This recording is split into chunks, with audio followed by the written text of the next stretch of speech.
Good morning mga guys. Adi kami yan nadidi mga guys sa kabukiran. Mga guys, so kaupay sini nga bukad. Ini mga guys nga bukad. Makikita ko ini sa mga garland nga ginba baligya. Gintitinda sa mga nagtitinda garland. Ini guys, kada mo didi pag kasabot ko sini plantasyon ini kay may ada didilat sa amon nagbabaligya mga garland.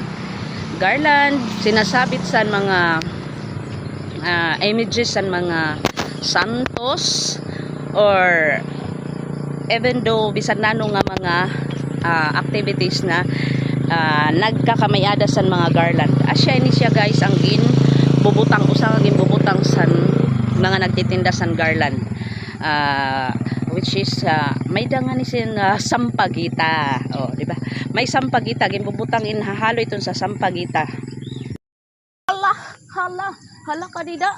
Ginihimo ito siya guys nga. Nadi ako mga kaupod, ginihimo ito siya mga pansakot sa mga garland ba.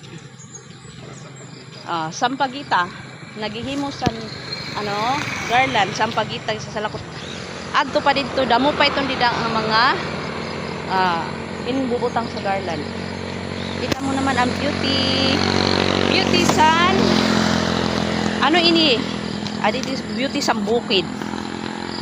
Refreshing, maupayan hangin, mapresko nga hangin, baga nakaka-relax ka, nakakapagpinsar ka san maupay.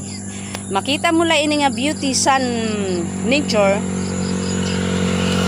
parang naano ka na, parang nakakalipay, nakakahatag kalipayan. An imo didi mababatian huni san tamsi, makikita mo mga dahon nga nagabiberdihan nga mga dahon nakaupay para kita may mga tamsi nga naglupad-lupad and blue sky nga kaupay sa panahon niya na san langit.